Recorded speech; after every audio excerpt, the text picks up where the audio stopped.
She spent 2 years thinking she was losing her mind. 2 years of missing letters, vanishing documents, whistleblower tips that evaporated before they could reach anyone with the power to act on them. 2 years of Chikara Dames, a woman who had stared down corporations worth billions with nothing but a pen and a deadline, reduced to triple-checking her own mailbox like a paranoid shut-in. She blamed the postal service. She blamed corporate espionage. She blamed the universe. She never once blamed the man next door. And then 1 a.m. on a Thursday, she caught him. Shirtless, standing at her mailbox like he owned it, holding her mail with the calm of a man who had absolutely nothing to apologize for, which, she would later learn, was the most dangerous kind of calm there is. She had her flashlight. She had 2 years of fury. And she had absolutely zero idea that the man who'd been stealing her life's work was also the only reason she still had a life. Here's the part that will wreck you. He wasn't a thief. He was a former operative, and she was supposed to be his final assignment. He read her words instead. Every intercepted letter, every leaked document, every line she wrote at 3 a.m. about justice, about power, about people who refused to be erased. And somewhere between her words and his silence, something went catastrophically, irreversibly wrong. He fell for her. Now the people who hired him want her dead, and him silenced. And Chikara Dames, the woman who fights every battle alone, is about to find out what it means when someone has been quietly, dangerously, devotedly fighting for her all along. And that's what it looks like when two people collide at the exact intersection of danger and devotion. When the man who was supposed to end your story becomes the one writing himself into every chapter. If you're drawn to protective men with dark pasts, women who never asked to be saved but refused to be broken, and love stories forged under pressure that most people wouldn't survive, you already know this is your corner of the internet. Stay close. The next story is already watching from the shadows. This video is going to be a banger, guys. Don't forget to subscribe and tell me what you think. Chikara Dames had not showered in 2 days, was running on black coffee and righteous indignation, and was crouched behind her own apartment door at 12:53 in the morning, holding a flashlight like a woman with absolutely nothing left to lose. This was what investigative journalism had reduced her to. Not a Pulitzer. Not a corner office. A hallway ambush. She'd been patient about the missing mail for about a week. Then she'd filed a complaint with the building manager, who looked at her like she was describing a ghost. Then she'd installed a doorbell camera, which mysteriously malfunctioned twice. Then she'd gone to the post office, where a clerk with the energy of a man counting down his last 900 days to retirement told her, with genuine disinterest, that mail theft happens sometimes. Sometimes. 2 years of sometimes. 2 years of whistleblower tips that never arrived. Legal documents that vanished between the courthouse and her box. Source confirmations she'd been waiting on that apparently dissolved into the air of a building with paper-thin walls and apparently very selective postal delivery. She had 3 major corporate exposés sitting half-finished on her laptop. 3 companies with very expensive lawyers and very motivated interests in keeping Chikara Dames uninformed. She'd told herself it was coincidence. She'd told herself she was paranoid. She was done telling herself things. The elevator at the end of the hall gave its familiar mechanical groan at 12:58 a.m., and Chikara stopped breathing. The doors opened. He stepped out. Later, much later, when she had the emotional bandwidth to be honest with herself, she would admit that nothing about this moment went the way she'd scripted it in her head. In her version, she'd been composed. Authoritative. A woman presenting evidence and demanding accountability. What actually happened was that Blazen Cho stepped off that elevator shirtless, in low-slung gray sweats, with the particular unhurried confidence of a man who had never once in his life been caught off guard, and Chikara's entire rehearsed speech briefly left her body. He was her neighbor, apartment 4B to her 4C. They had exchanged exactly 11 words since he moved in 14 months ago, and 6 of those had been about a package delivered to the wrong door. He was quiet in the way that certain men are quiet. Not shy, not reclusive, but contained. Like something had been deliberately turned down to a frequency most people couldn't detect. She had noticed him. She had aggressively not acknowledged noticing him.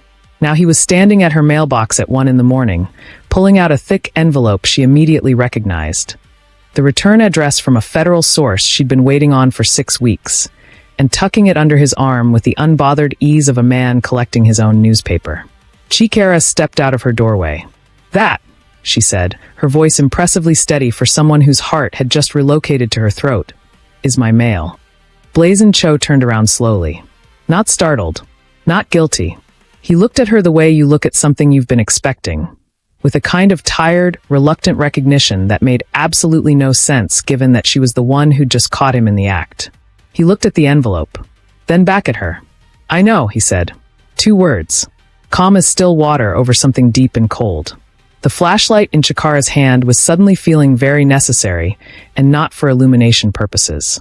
You know, the composure she'd been so proud of developed a hairline fracture. "You know it's my mail and you're standing there holding it like. You should go back inside, Chikara." The use of her name hit differently than it should have. He said it like he'd said it before. In some room she hadn't been in, at some point she hadn't witnessed. "How do you know my name?" He didn't answer.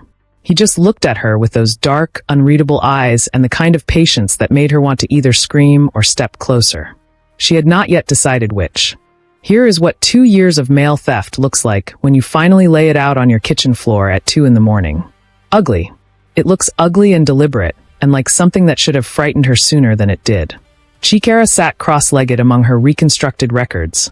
Printed email chains, postal complaint numbers, a handwritten timeline on the back of a takeout menu, and reviewed the evidence with the cold detachment of a woman who was absolutely not holding it together.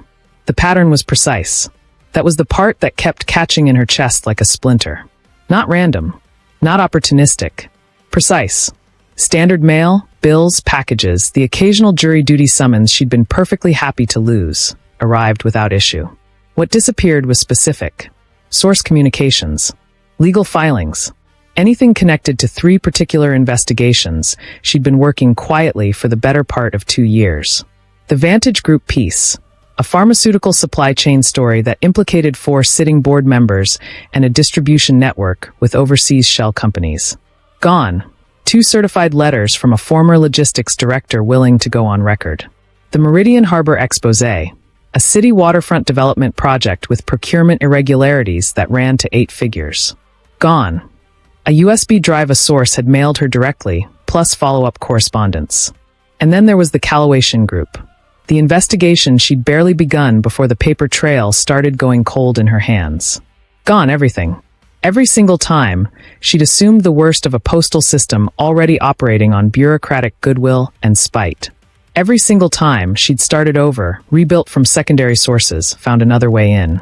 She had never once considered that the disappearances were being engineered by a man sleeping 12 feet away on the other side of a shared wall. She pressed her fingers to her temples. Blazen Cho had moved into Forby 14 months ago, which meant the first 8 months of missing mail predated him. Or did they? She pulled the timeline closer. Cross-referenced the postal complaint dates with the building's lease records she'd obtained, not entirely legally, from a contact in the management office. Her handwriting went still on the page.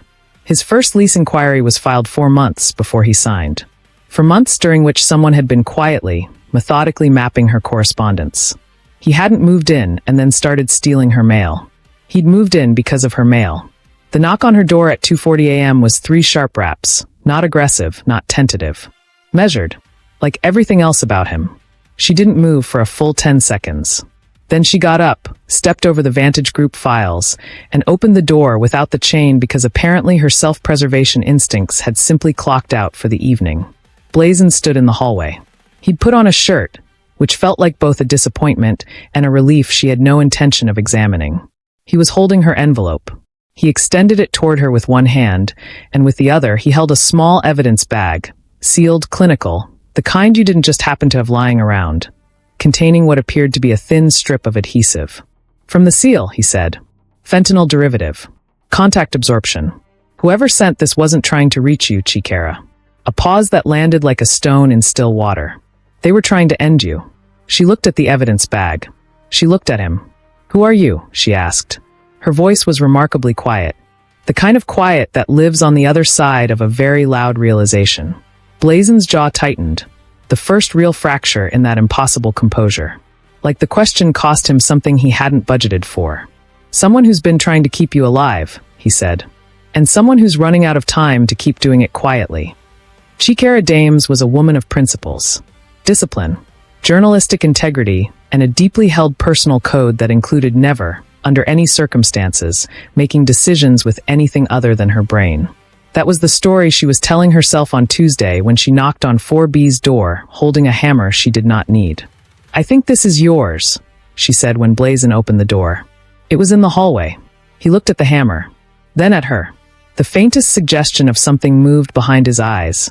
Not quite amusement, but adjacent to it, the way a controlled burn is adjacent to a smile.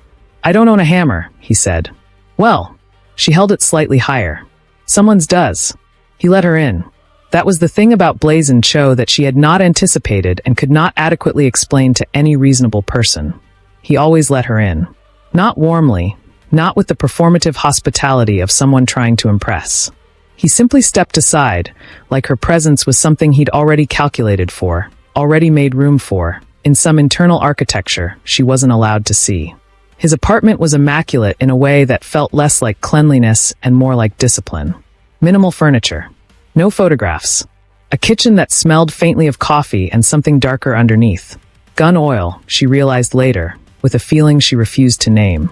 There was a desk against the far wall with a laptop and a secondary monitor, and she clocked 3 separate door-facing sight lines from where he'd positioned his chair before she remembered she was supposed to be returning a hammer. "You've been watching my apartment," she said. Not an accusation. An observation. She was a journalist, she dealt in observations. Yes. She waited for more. He didn't offer it. Just stood in the middle of his Spartan living room like a man perfectly comfortable existing in silence, while she combusted quietly beside the bookshelf. "That's not a full answer." "No," he agreed. "It isn't." She came back Thursday. She'd left her spare keys, allegedly. The spare keys she had definitely placed in her own kitchen drawer that morning, and definitely not walked 12 steps and deliberately tucked into her jacket pocket before engineering a reason to knock on his door again. He opened it before she knocked. Just opened it. Stood there looking at her with that flat, knowing patience, and something about the fact that he'd heard her coming, had already known it was her, made the back of her neck warm in a way she found professionally inconvenient. "I think I left my keys," she said. His eyes dropped briefly to the outline of her jacket pocket, where the keys were visibly, criminally present. He said nothing. He stepped aside. She stayed for 40 minutes that time. He made coffee without asking if she wanted any. Just set a cup in front of her like it was already decided, like he'd been making coffee for 2 for longer than she'd been knocking on his door. She asked questions he answered in fragments, each one calibrated, she was increasingly certain, to give her just enough to keep her from digging in the directions that would get her killed. He knew things about her investigations. Not general things, specific things. Names she hadn't published. Timelines she'd never shared. "You've read my files," she said on the 3rd visit, which was technically the Friday she claimed she smelled a gas leak and wanted a second opinion. "I've read everything you've written," he said. Published and otherwise. The otherwise sat between them like a lit fuse. And he looked at her for a long, unhurried moment. The way you look at something you've made peace with wanting, but don't yet allow yourself to reach for. "You're the most dangerous person in this building," he said finally. "And you have no idea." She left 20 minutes later, stood in her own apartment, pressed her back against the closed door, and had a very stern internal conversation about the difference between professional curiosity and something considerably less manageable. She was back Saturday. She needed to borrow sugar. She didn't drink anything with sugar in it. The piece went live at 6:17 a.m. on a Wednesday, and by 6:45, Chikara's phone had received 4 hang-up calls, 2 threatening emails from addresses that didn't exist an hour before, and 1 very calm text from an unknown number that said simply, "You should have stayed quiet." She published it anyway. She always did. The story was the Callaway Shin Group. The investigation she'd been rebuilding from ash for 14 months. The one that kept losing its paper trail in ways that had started to feel less like bad luck and more like surgery. What she'd finally assembled through 3 secondary sources, 2 shell company registrations pulled from overseas filings, and 1 extraordinarily brave former mid-level compliance officer willing to go on record, was a procurement fraud operation woven so deeply into a city infrastructure contract that pulling the thread would rearrange who held power in this city for the next decade. It was the best thing she'd ever written. She knew it the way you know something that costs you, in the hollow, clear-eyed calm that follows the moment you decide you're willing to burn for something.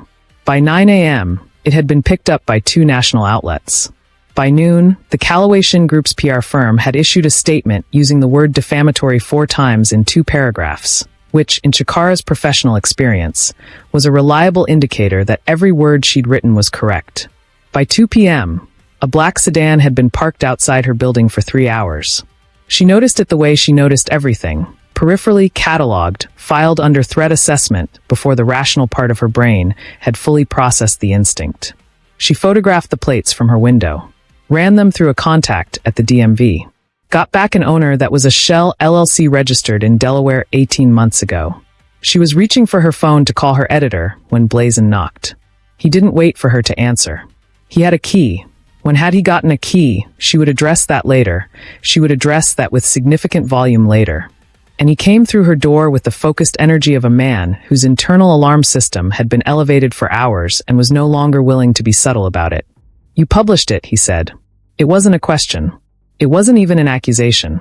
It was the tone of a man who had calculated this exact outcome and had been hoping, without real conviction, to be wrong. "That's generally what journalists do with journalism," she said. He crossed to her window in 4 strides and looked down at the street without touching the curtain. The practiced, instinctive movement of someone trained to observe without being observed. "The sedan," she said. "Delaware LLC. I already have the plates." He turned to look at her, and something in his expression shifted. Not quite surprise, more like the recalibration of a man who kept underestimating her and kept being annoyed at himself for it. "There's a second one," he said. "East side of the building. They've been rotating since this morning." The temperature in the room dropped several degrees in a way that had nothing to do with the thermostat. "How long have you known they were watching?" she asked. "Since before you published." He said it evenly, but there was something underneath it, a tension in the line of his jaw, a tightness across his shoulders that she was learning to read the way she read documents. Between the lines, in what wasn't being said, Blazen, his name in her mouth, had started to feel like a different thing than it had 2 weeks ago. More weight to it. More edges. What is this? What exactly are we inside of right now? He turned fully to face her. The afternoon light cut across the sharp architecture of his face, and for one unguarded second she saw it. Not the operative, not the controlled man of calibrated silences, but something rawer underneath. Something that had been carrying her safety like a debt it intended to honor regardless of the cost. "The piece you published today," he said. The compliance officer who went on record. "Yes. By tomorrow morning, they'll know exactly who she is." He paused. "And they will come here first. Because to them, you're not a journalist anymore." "What am I?" His eyes held hers with the steadiness of a man delivering a verdict he'd been dreading. "You're the last loose end. There is a particular kind of exhaustion that has nothing to do with sleep." Chikara knew the regular kind, deadline exhaustion. The bone-deep fatigue of a woman who ran on caffeine and conviction, and the righteous fury of someone who had been told to be quieter her entire life, and had declined every single time. She knew that exhaustion the way she knew her own handwriting. This was different. This was the weight of understanding, fully and finally, that the danger she'd been writing about from the relative safety of metaphor and byline had a black sedan attached to it. 2 black sedans. Rotating shifts. People whose job description apparently included erasing the last loose end before she could testify to anything. She was sitting on Blazen's kitchen floor. Not dramatically, not collapsed, not broken. She'd simply sat down while he was on a call in the other room, speaking in low, clipped Korean she couldn't fully follow, and her legs had made a unilateral decision that the floor was the appropriate altitude for the current emotional circumstances. She had her knees pulled up, her back against the cabinet, and she was doing the breathing exercise her therapist had prescribed 2 years ago that she had never once actually used until this moment. "In for 4. Hold for 4. Out for 4. Someone wants you dead, Chikara. Out for 4. She heard him end the call. Heard the particular quality of his silence as he came back into the kitchen and registered where she was. He didn't say anything. He didn't make it weird with concern or commentary. He simply lowered himself to the floor beside her, close enough that his shoulder was an inch from hers, and sat there like a man who had learned that sometimes the most useful thing you can offer another person is the weight of your presence. They sat like that for a while. The kitchen clock moved. Outside, the city did what cities do, indifferent, continuous, gloriously unaware that Chikara Dames was having a quiet crisis on a hardwood floor in apartment 4B. "I protected 17 people," she said finally. In my career. Sources who came to me because they had nowhere else to go. I moved apartments twice because of threats. I've had my laptop stolen, my phone cloned, my editor pressured to pull pieces that were already in print. She paused. I've never sat on a kitchen floor before. First time for everything, Blazen said. She laughed. It surprised them both, this short, involuntary sound that cut through the tension like something snapping cleanly. She turned to look at him. He was already looking at her, and up close the careful neutrality he wore like armor had developed. She noticed several significant cracks. You're funny, she said. I didn't expect that. I have layers. Clearly. Her voice dropped. How bad is it? Actually. Not the version where you calibrate what I can handle. The real version. A beat. 2. She watched him make the decision in real time, watched him choose, for once, not to edit. Bad, he said. The Calawation Group has 3 former intelligence contractors on retainer. The men in the sedans aren't law enforcement, and they're not corporate security. They're cleanup. He held her gaze. They've done this before. The word cleanup landed somewhere in her sternum and stayed there. She moved before she thought about it. That was the only honest explanation she could offer for what happened next. There was no calculation, no moment of deliberation, no voice of reason weighing in before she'd already closed the distance between them and pressed her face against his chest and held on. It wasn't graceful. It wasn't the choreographed intimacy of 2 people who'd been circling each other for weeks finally arriving at the inevitable. It was a woman who had been holding the weight of her own survival for 2 years suddenly, involuntarily, setting it down. She felt him go still. Every trained, controlled, carefully maintained inch of him, still. And then he moved. His arms came around her with a certainty that undid her completely. Not tentative. Not the careful embrace of a man negotiating his own feelings. He held her the way he did everything, with absolute intention, like he'd already decided, and was simply executing a decision that had been waiting a long time to be made. One hand at her back, one at the base of her neck. His chin dropped to the top of her head, and she felt the long, slow exhale move through his entire body like something being released from a locked room.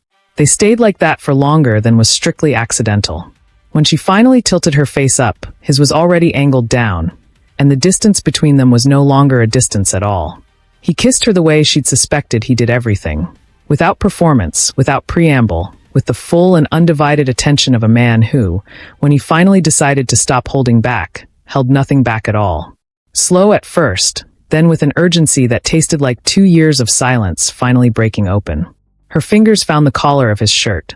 His hand tightened at the back of her neck like punctuation. When they finally separated, the air between them was different. Rearranged. The kind of shift you couldn't walk back even if you wanted to. And she was acutely, dangerously aware that she did not want to. That, she said, her voice not entirely steady, was not what I came here for. Blazen looked at her. The armor was gone. What was underneath it was more devastating. Something open and certain and quietly, completely ungovernable. I know, he said. For once, those 2 words carried everything. You didn't stumble onto this channel by accident. You were looking for a story that actually makes you feel something. And now you found it. Don't let this be the last time we cross paths. Hit that subscribe button, turn on notifications, and join a community that lives for narrative intensity. I want to hear from you. Which moment in this story gave you chills? Drop it in the comments. I'll be there waiting to read them. She found it on a Thursday because of course she did. Chikara Dames had spent 15 years as an investigative journalist. She had the instincts of a bloodhound and the patience of a woman who understood that the truth was always somewhere. You just had to be willing to look in the rooms people didn't want you opening. Blazen had made the critical error of falling asleep on his couch. In his defense, he hadn't slept in approximately 36 hours. She knew this because she hadn't either, and they'd spent most of that time together. Cross-referencing her source documentation against the threat intelligence he was slowly, reluctantly, piece by piece, allowing her to see. It was the most intensely functional intimacy she'd ever experienced, and she was deeply aware that this said something about her that a therapist would find very interesting. He was asleep. She was not. And there was a door at the end of his hallway that was always closed, with a lock that was not a standard residential lock. She had a bobby pin. She had principles. The principles, she decided, could wait in the hallway. The lock took her 4 minutes, which felt like a personal victory. The room was not what she expected. She'd expected, she didn't know. Something threatening. Something that confirmed the worst-case narrative about the man she'd kissed against a kitchen cabinet 2 days ago. What she found instead was a room that looked like a forensic archive had been carefully, obsessively built in her honor. Every wall was covered. Her mail, 2 years of it. Not stolen. Preserved. Each piece in a clear evidence sleeve, catalogued by date, annotated in his precise, minimal handwriting. Letters she'd never received. Packages rerouted before they reached her. USB drives and sealed containers with chemical analysis reports clipped to the outside. Printouts of her published pieces with specific paragraphs flagged, cross-referenced against what she now understood were threat assessments. Photographs. Surveillance images, not of her, but of the people watching her. Men she didn't recognize in cars she'd never noticed, outside buildings she frequented, time-stamped and documented with the thoroughness of someone building a legal case. Or a protection file. There was a corkboard with a timeline that started 26 months ago. That was 8 months before he moved in next door. She stood in the center of the room and turned slowly, taking all of it in, and felt two competing things simultaneously. The deep, vertiginous vertigo of understanding how watched she had been, and underneath it, quieter but insistent, the recognition of what this room actually was. Not surveillance. Guardianship. Obsessive, classified, borderline unhinged guardianship, but guardianship nonetheless. She picked up a lab report from a Callaway-Shin envelope dated 14 months ago. The chemical panel at the bottom was flagged in red. A contact adhesive on the interior seal. A compound that induced cardiac arrhythmia upon prolonged skin contact. Standard opening. 30 seconds of exposure. She had opened hundreds of letters without thinking about it. "I was going to tell you." His voice from the doorway. She didn't startle. She'd heard him wake up, heard the precise moment his breathing changed, had been waiting for this conversation with the calm of a woman who had already run every version of it in her head. "When?" she asked. She turned to face him. He was leaning in the doorframe, barefoot, the sleep not fully cleared from his eyes, looking at her with the careful expression of a man reading a verdict. When it was over. And when was it going to be over, Blazen? He looked at the room, at the 2 years of evidence surrounding them both. "I kept thinking I was close," he said quietly, "to neutralizing the threat, to giving you back a normal life. A beat. I kept being wrong." She crossed the room slowly, watching his face the entire way. Stopped in front of him. He didn't move, just held her gaze with that unguarded steadiness that she was starting to understand was the most honest thing about him. "Every piece of mail in this room," she said. "Every one that could have killed me. Yes. You tested them. Documented them. Built a case. Yes. Alone. For 2 years. While living next door to me and pretending to be nobody." Something moved through his expression. Not guilt, not quite. More like the specific grief of a man who understood exactly what those 2 years had cost and had decided they were worth it. "Yes," he said. For the third time. The word carrying each time an entirely different weight. She looked at him for a long moment. Then she reached up, took his face in both hands, and kissed him with the full force of everything she didn't yet have words for. The room full of evidence stood witness around them. 2 years of danger, documented and contained, and the two people who had been quietly, separately, devastatingly circling the same flame. Neither of them heard the stairwell door open at the end of the hall. There are things people carry that don't show on the outside. Blazen Cho had been carrying his for 9 years, and he was very good at it. The weight had distributed itself so evenly across the architecture of who he'd become that most days he forgot it was there. Forgotten in the way you forget a scar you've stopped looking at, until someone touches it, and the whole history of how it got there comes flooding back in one ungentle rush. Chikara touched it on a Friday evening, without meaning to, the way she did most things that undid him. They were at his kitchen table. She had her laptop open. He had 3 encrypted files pulled up on his secondary monitor, and they were doing the thing they'd been doing for days now. Building a case from opposite ends and meeting somewhere in the volatile middle. Her sources, his intelligence. Her words, his operational knowledge. 2 people who had spent years working alone discovering, with something that felt dangerously like relief, that they were considerably more lethal together. She had found the letter. It had slipped from behind a misfiled evidence sleeve. Older than the others, different paper, no postmark. Her name on the front in handwriting she didn't recognize. Inside, a single operational directive on a letterhead she had to look at twice before her brain accepted what her eyes were reading. The Vantage Group. 2 years ago. Asset designation, Nightingale. Objective, permanent neutralization. Below it, a name, an agent number, and a photograph clipped to the corner that she recognized immediately because she was sitting 3 feet away from the man in it. The silence that followed was the particular quality of silence that precedes an earthquake. Not peaceful, not empty, but loaded with the pressure of everything about to shift. Blazen, his name in her mouth, but different now. Stripped of warmth. Clinical. He looked up from the monitor, saw what was in her hand, and she watched the last wall come down. Not dramatically, not in a collapse, but in the quiet, inevitable way of something that had been undermined too long to keep standing. He didn't reach for it, didn't deny it. He leaned back in his chair and looked at her with the full, undefended weight of a man finally standing in a truth he'd been building toward for 2 years. "Tell me," she said. "All of it. Right now." So he did. 9 years ago, Blazen Cho had been a different kind of instrument. Former South Korean military intelligence, recruited at 24 by a private network that operated in the negative space between governments. The assignments too delicate for official fingerprints, too consequential to leave to amateurs. He was good at it. Exceptional, in the way that people who've suppressed everything soft about themselves become exceptional at hard things. He'd had a code. Narrow but real. No civilians. No journalists. No one whose only crime was telling the truth. The Vantage Group assignment had violated all 3. "They sent me the file on you 8 months before the contract was formalized," he said. His voice was even. The evenness cost him something. She could see it in the slight tension at the base of his jaw. Standard pre-operation intelligence. Background, routine, known associates, threat assessment. He paused. "They included samples of your work. They thought that would help you. They thought it would make you seem smaller." Something moved behind his eyes. It didn't. He'd read every word she'd published. Every piece, the corporate pieces, the human interest pieces, the 3 a.m. personal essays she'd written under a pseudonym about being a black woman in rooms that were architecturally designed to exclude her.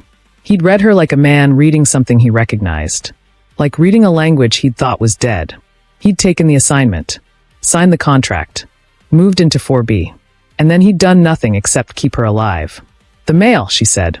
"The first letter was 6 weeks after I moved in. Laced. By then I'd already contacted the network and told them the asset was proving difficult to isolate." He looked at her steadily. "I stalled them for 14 months. And now they're done waiting. Now they're done waiting." The room held that for a moment. Chikara looked down at the photograph in her hand. Younger Blazen, harder, with the particular flat effect of someone who had not yet met the thing that would cost him his certainty, and felt the complicated, seismic effort of holding 2 truths simultaneously. The man who had been sent to end her. The man who had chosen, every single day for 14 months, not to. "I'm not going to pretend this is simple," she said. "I know. I'm furious. I know. And I understand why you didn't tell me, which makes me more furious. And I need you to sit with that without trying to fix it right now." "Okay." She put the photograph down, looked at him across the table with the clear-eyed precision of a woman who had been trained to find the truth inside the complicated thing, not instead of it. "Who's coming?" she asked. "My former handler. Goes by CO. He flew in 48 hours ago." Blazen's jaw tightened. He doesn't send sedans and rotation schedules when he's being patient. This is him running out of patience. "How many?" "Enough. How long do we have?" Blazen looked at his watch, then at the window, then back at her with the expression of a man doing math he didn't like the answer to. "Less than we need," he said. "More than nothing. Get your files." She was already moving. It started with the power going out. Not the whole building, just their floor. Surgical. The kind of outage you produce when you don't want cameras and you don't want witnesses, and you want the people inside the apartments to spend the first 30 seconds fumbling for their phones instead of reacting with any useful speed. Chikara had her phone in her hand in 4 seconds. Blazen had his gun in 3. "Hallway," he said, which was apparently an instruction to move away from the hallway, because he put himself between her and the door with a physical certainty that brooked zero debate, while simultaneously pulling her toward the interior wall of the apartment in a movement so practiced it felt choreographed. "How many entry points?" she asked. She was whispering. Her voice was steady. He registered this with something that would have been pride in a less immediately dangerous moment. 3. Front door, stairwell window at the east end of the hall, roof access above 4C. He was already moving to the secondary monitor, which ran on a separate battery-backed system she now understood had been installed for exactly this eventuality. 4 camera feeds flickered to life. 2 in the stairwell. 1 on the roof. 1 I can't place yet. That's 4. That's the 4 I can see. Blazen. I know. The front door handle moved. Slow testing. Then stopped. He'd installed a secondary bar lock 6 months ago, and whoever was on the other side recalibrated. She heard the low murmur of communication in the hallway. Korean clipped professional. The register of people who did this for a living and weren't particularly hurried about it. The compliance officer, Chikara said. Her voice dropped further. Jana. They're going to go to her next. Already handled. He was pulling something from the panel beneath his desk. Gear, compact, and methodical. She's out of the city as of this morning. She stared at him. You moved my source without telling me. I moved your source without getting her killed. He looked up briefly. We can have the journalism ethics conversation after. We absolutely will. Something hit the front door. Not a knock, a tactical impact, testing the integrity of the frame. The bar lock held. The second impact was harder. Chikara looked around the apartment with the quick, cataloging gaze she usually applied to documents, and applied it now to the question of survival. She crossed to his desk, pulled up the building schematics she'd photographed from the management office 2 weeks ago for reasons she'd told herself were purely professional, and spread them across the secondary monitor. Service corridor, she said. Behind the east wall of 4C. It connects to the freight elevator, which has its own power circuit because the building predates the main electrical system. She looked at him. Your floor plan stops at the wall. Mine doesn't. He stared at her for 1 full second. Then something happened to his face that she would have called incredulous admiration if the circumstances had allowed for anything that warm. You researched the building. I'm an investigative journalist. She pulled her hard drives from her bag. She'd grabbed them automatically, muscle memory, because 15 years of instinct does not pause for home invasions. I research everything. The door frame cracked on the third impact. They moved. The service corridor was exactly where she said it was. Narrow, dark, smelling of old concrete, and the particular mustiness of spaces that existed only in the architecture of buildings that had outlasted their original purpose. Blazen went first, because he was apparently constitutionally incapable of not putting himself between her and any room they hadn't cleared, and she had decided to revisit her feelings about that specific dynamic once they were not actively being hunted. Behind them, she heard the apartment door give. They're in, she said. I know. He wasn't running. He was moving with the controlled efficiency of a man who understood that panic was metabolically wasteful. The freight elevator takes 90 seconds to arrive. We need 40 of them. What happens after 90 seconds? We're in the basement. There's a tunnel access that connects to the parking structure on Mercer. I parked a car there 6 weeks ago. She processed this without breaking stride. You parked an escape car 6 weeks ago. 4 weeks ago, I upgraded the engine. Of course you did. She was whispering, and somehow it still managed to convey the full texture of her feelings about the situation. Above them, she heard footsteps on the roof. Below, the freight elevator beginning its slow, grinding ascent. Behind, 2 sets of footsteps entering the service corridor. They'd found it faster than Blazen's face suggested he'd expected. She reached into her jacket pocket, pulled out a USB drive. Everything, she said. Every document, every source communication, every piece of evidence from your room. Encrypted and uploaded to 3 separate servers before we left. She held his gaze. Whatever happens tonight, it's already out there. They can't kill the story anymore. Something moved through him, through the operative, through the controlled and careful man she'd been learning to read for weeks, and what surfaced was raw and uncomplicated and completely unguarded. He grabbed her face in both hands and kissed her once, hard, brief, with the complete and devastating intention of a man who understood exactly what it meant to have someone willing to burn alongside him. 60 seconds, he said against her mouth. I know, she said, and ran. There is a specific kind of reckoning that finds you in a parking garage at 2 in the morning, out of breath, with gun residue on the air, and the man you're falling for bleeding quietly from a graze wound. He mentioned the way other people mention mild inconveniences. You're shot, Chikara said. Grazed, Blazen said. That is a subset of shot.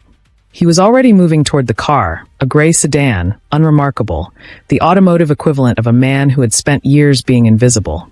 And she followed because the alternative was standing in a concrete tunnel waiting for CO's remaining operatives to find the freight elevator access, which was not a viable option regardless of how many feelings she was currently processing. They got in. He drove with his left hand. She sat in the passenger seat watching the city unspool through the windshield, and did not think about how much blood was soaking through his jacket sleeve, and did not think about how close the second operative had come in the stairwell, and did not think about the photograph she'd tucked into her bag before they ran. The one with his name and her designation, and 2 words that had rearranged everything she thought she understood about the last 14 months. Permanent neutralization. She thought about it. The Vantage Group, she said. Her voice was even. She'd made a decision, deliberate, eyes open, to have this conversation now, while they were moving, while the adrenaline was still present to keep her precise. They contracted you before Callaway Shin was even on my radar. Yes. Which means someone connected to Vantage had advanced knowledge of an investigation I hadn't published yet. Which means my source inside Vantage was already compromised before I knew I had a source inside Vantage. She turned to look at him. Who burned them? A beat. The city moved past. He changed lanes with the unhurried competence of a man who drove like he did everything, with total situational awareness and zero wasted motion. CO, he said, your inside contact at Vantage reached out to 3 people before they reached out to you. One of them was working for CO. How long have you known this? 8 months. She absorbed this, filed it in the cold, precise part of her brain that treated information as information, that didn't flinch from facts because facts were the only currency that mattered. And you didn't tell me because telling me would have required telling me everything. Yes. And telling me everything would have required telling me that you were originally sent to kill me. The word kill in the car between them. Flat and factual and necessary. Yes, he said. His voice hadn't changed. It never changed, and she had learned that this was not coldness but the opposite of it. The stillness of a man who felt things at a depth he'd spent years learning to hold without drowning. Look at me, she said. He glanced over. Brief but fully present. The way he looked at her, always, with the complete and undivided attention that she had stopped being able to take for granted approximately 5 weeks ago. Why didn't you do it? She asked. Not the version where you read my work and had an existential awakening. The real version. The moment. What actually happened? Silence. The longest she'd heard from him since the night at the mailbox. 3 full seconds of a man deciding whether he was capable of this kind of honesty. The first week, he said. Before any of the letters. I had access. Clean, professional, no trace. He paused. I sat outside your door for 4 hours. And you were on the phone with a source. I could hear you through the wall. Something shifted in his voice. Not vulnerability exactly, but the negative space where someone had removed the armor and hadn't yet replaced it with anything. You were talking to a woman who'd lost everything for coming forward. Her job, her marriage, her sense of safety. And you told her. You said, I will not let this be the last thing that defines you. Your courage is the beginning of the story, not the end. He stopped. She didn't say anything. I had the contract in my jacket pocket, he said. And I sat there and I thought, whoever ordered this has never once in their life said anything to anyone that cost them something. And this woman on the other side of this wall says things like that at midnight to strangers. The line of his jaw tightened. I couldn't do it. Chikara looked at his profile in the passing streetlight. The sharp geometry of a face she'd spent weeks learning. The man who had been sent to end her story and had instead decided, at midnight, with a contract in his pocket and everything to lose, to become the person who kept it going. That source, she said quietly. The woman on the phone. That was Jana. Something moved through him. A recognition, slow and weighted. Yes, he said. I didn't know that until last month. The full architecture of it assembled itself in her mind. The compliance officer from Chapter 4. The woman whose courage had given Chikara the final piece of the Callaway Shin story. The woman Blazen had moved out of the city that morning. The woman who had, unknowingly, saved Chikara's life 2 years before she ever went on record. The interconnection of it was almost too precise to be anything other than the universe making a point. Pull over, Chikara said. He looked at her. Read something in her face. Pulled over. She reached across the console and took his face in her hands the way she had in the evidence room. The way she had that first night in the kitchen, with the full and deliberate weight of a woman who understood exactly what she was choosing. I am still furious, she said. I want that on record. Everything you withheld, the methods, the timeline. We are not finished with that conversation, and I will not be managed or protected out of my own story ever again. Understood, he said. And, she continued, because she was a journalist and she believed in the complete sentence. I know who you are. Not who you were hired to be. Who you chose to become. She held his gaze. Those are different things. And I am paying attention to the difference. He said nothing. His hands came up to cover hers where they rested against his face. The city hummed around them. The wound in his arm had stopped bleeding. There's a safe house in Incheon, he said finally. 30 minutes from Seoul. Off every grid CO has access to. And the story? Already published, you said. Already on 3 servers. I want to finish it.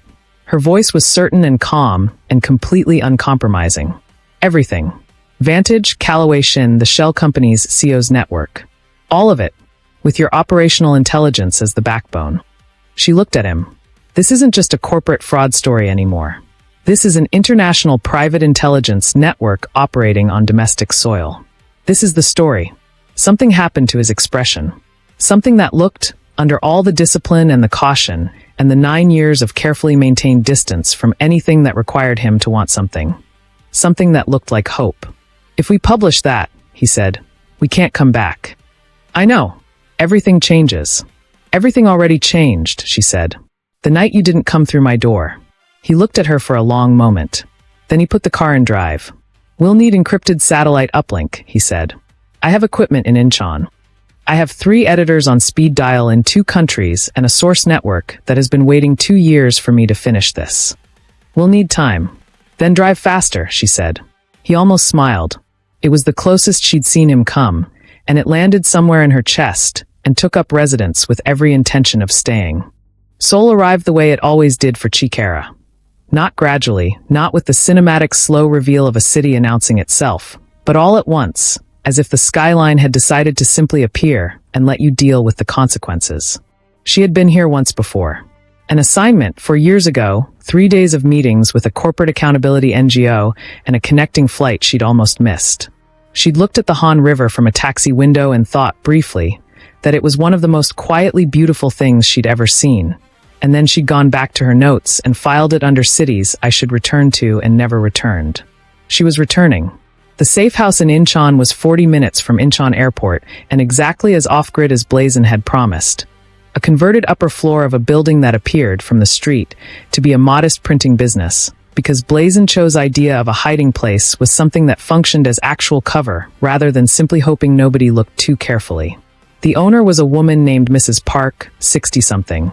With the compact energy of someone who had spent decades making herself underestimated and had found it professionally useful.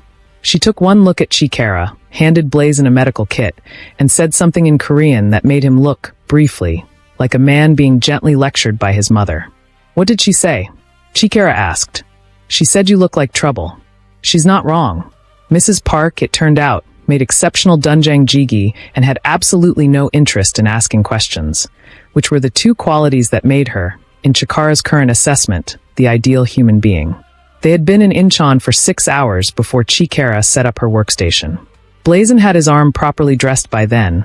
The graze was clean, no fragments, the kind of wound that would scar neatly and which he treated with the casual attention of someone cataloging minor property damage. And he brought his encrypted drives to the table and sat across from her, and they began. It took 11 days. 11 days of cross-referencing his operational files against her source documentation. 11 days of encrypted calls to editors in New York and London and a human rights attorney in Brussels who had been waiting 18 months for exactly this kind of evidence package. 11 days of Mrs. Park's cooking and the Han River in the distance, and 2 people who had survived something together discovering, in the specific intimacy of shared work, all the textures of each other that danger had only partially revealed. He made coffee every morning before she woke up. She left annotations in the margins of his operational files that he read with the focused attention of a man studying something he found genuinely remarkable. They argued twice, real arguments, the productive kind, about methodology and exposure and the ethics of publishing intelligence assets whose lives might be implicated, and resolved both with the blunt, clear-eyed respect of 2 people who had decided the other's mind was worth contending with.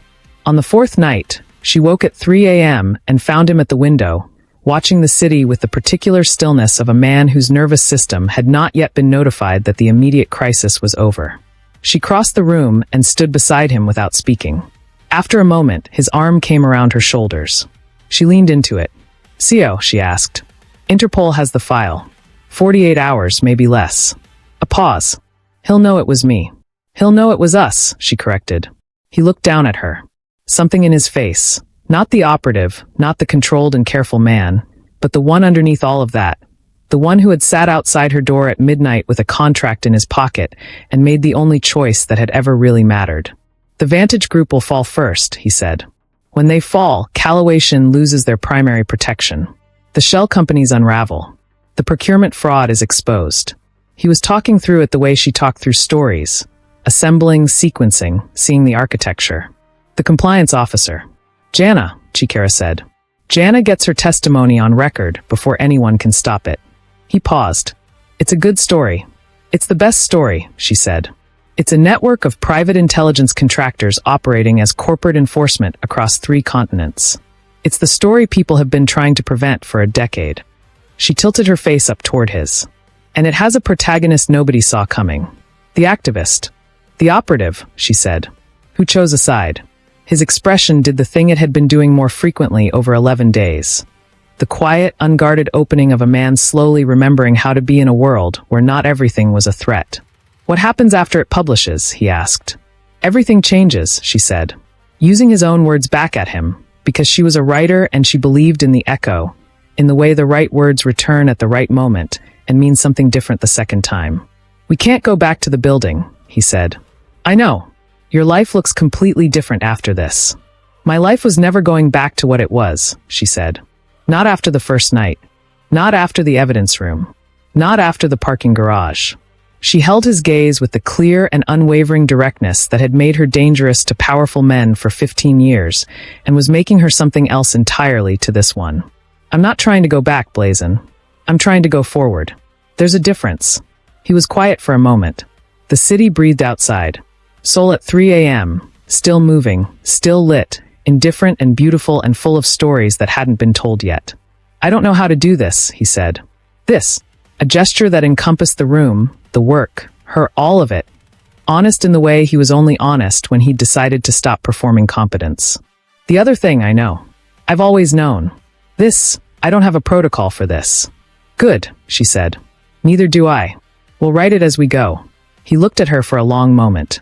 Then he reached out and tucked a strand of hair back from her face with the careful, deliberate tenderness of a man handling something he'd decided was worth being careful with. "The story publishes in the morning," he said. "The story publishes in the morning," she agreed. And then, she looked out at the Han River, silver and steady in the pre-dawn dark, and felt the particular aliveness of standing at the beginning of something. Not the breathless, unstable aliveness of danger, but the quieter, more durable kind. The kind that had roots. "And then we find out what Chapter 2 looks like," she said. "When no one's trying to kill us." "Less tactical," he said. "Probably more complicated," she offered. "I can work with complicated." "I know you can." She turned back to the window. His arm was still around her. The city was still moving. Somewhere across 3 time zones, an encrypted file was sitting in the inboxes of 4 editors, 2 attorneys, and 1 very senior Interpol investigator, loaded with enough evidence to dismantle a network that had operated in the dark for a decade. The story was already out there. The chapter was already being written. And Chikara Dames, the woman who fought every battle with a pen, who had spent 2 years being silently, stubbornly, devotedly protected by the most unlikely guardian she'd never asked for, leaned into the solid warmth of the man beside her and let herself, for the first time in a very long time, not be the only person holding the weight of her own future. It felt, unexpectedly and completely, like enough. The sun came up over Seoul like a sentence beginning. You didn't just watch a story. You lived inside someone else's heartbreak, their courage, and an impossible love that felt personal. That isn't an accident. It's the standard we set for every single release.